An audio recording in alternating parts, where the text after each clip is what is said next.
మీ అమ్మ, నాన్న నిన్ను చిన్నప్పటి నుంచి పెద్దగా చేసి, నీకు మంచి చెడులను చూసి, నిన్ను చదివిపించి, నీకు జాబులకెక్కించి, నువ్వు హ్యాపీగా ఉండాలని, నువ్వు ఆనందంగా ఉండాలని, నా కుమారుడు అలా ఉండాలి, నా కుమార్తె ఇలా ఉండాలని, వాళ్ళు ఆశ పెట్టుకున్న ఆశలను బట్టి, నీ మీద పెట్టుకున్న వాళ్ళ ఒక నమ్మకాన్ని బట్టి, వాళ్ళు నిన్ను చూసి మురిసిపోతున్నారయ్యా.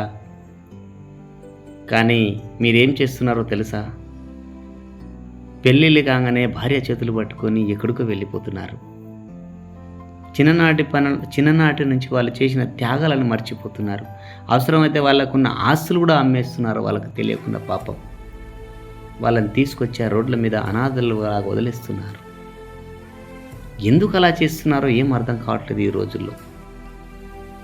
మీకోసం వాళ్ళు ఉపవాసాలు ఉండి మీకు భోజనాలు పెట్టి మిమ్మల్ని పెంచి పెద్దగా చేస్తే ఇలా రోడ్డు మీద వదిలిపెట్టడం కొరక?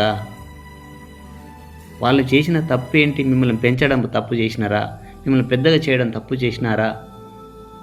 లేక మిమ్మల్ని చదివించడం అనేది అదొక పెద్ద తప్పు చేసినారా? నా బిడ్డలు మంచిగా ఉండాలని, అందరికంటే హై లెవెల్లో ఉండాలని, అందరికంటే బాగుండాలని, మంచి పెరగాలని, మంచి బ్రతకాలని, మంచి జాబులు చేసుకోవాలనే కదనయ్యా మీకోసం వాళ్ళు పోరాడుతున్నది. అలాంటి వాళ్ళని తీసుకొని పోయిన అనాథ ఆశ్రమంలో ఎక్కడ పడితే అక్కడ రోడ్ల మీద వదిలేసేయడం, ఎక్కడ పడితే అక్కడ భార్యల మాటలు విని ఎక్కడ పడితే అక్కడ వాళ్ళని తల్లిదండ్రులను తిట్టి కొట్టిన వాళ్ళు ఎందరో ఉన్నారు, ఎందరినో చూస్తున్నాం. పెద్దవాళ్ళంటే ఇంత కూడా మర్యాద లేకుండా అయిపోతుంది ఈ రోజుల్లో.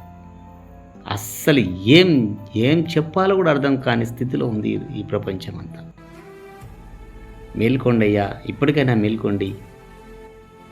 ఈరోజు మీరు ఏదైతే చేస్తున్నారో రేపు మీకు అదే రిపీట్ కాకపోతే నన్ను అడగండి.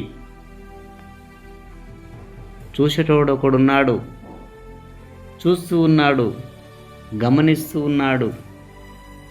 ఈరోజు నువ్వు ఏదైతే మీ అమ్మ నాన్నకు చేస్తున్న మోసాలు ద్రోహాలు ఏవైతే ఉన్నాయో అంతకంటే 100 రెట్లుగా నీకు కలిగే నష్టాలు, కలిగే బాధలు అంతకు మించి కలుగుతాయి. అది మాత్రం 100% గ్యారెంటీగా చెప్తున్నాను నేను. ఎందుకంటే నేను చూస్తున్నా కాబట్టి నాకు తెలుస్తుంది.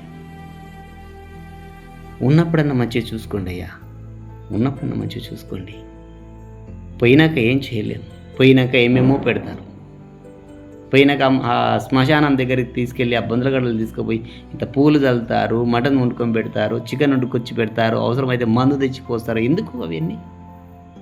ఆయన తాగేవాడా, తినేవాడా, తింటాడా, తాగుతాడా, లేకపోతే చచ్చిపోయినట్టు లేచి మరలా వస్తాడా? మీకే తెలియాలి. దయచేసి ఈ వీడియో అందరికీ షేర్ చేసి అందరూ కూడా అమ్మా నాన్నల గురించి ఆలోచించాలని నా యొక్క ఆవేదనతో మిమ్మల్ని బ్రతిమలాడుతున్నానయ్యా. నా ప్రియ అన్నతమ్ములారా, అందరూ కలిసి తల్లిదండ్రులను మంచిగా చూసుకొని రాబోయే రోజుల్లో మనల్ని కూడా అలా మంచిగా చూసుకునే బిడ్డలు మనకు ఉంటారు, పుడతారు అని వాళ్ళు కూడా మనల్ని చూసుకోవాలంటే మనం ఈరోజు మన అమ్మ నాన్నలు బాగా చూసుకోవాలని నేను ఆశపడుతూ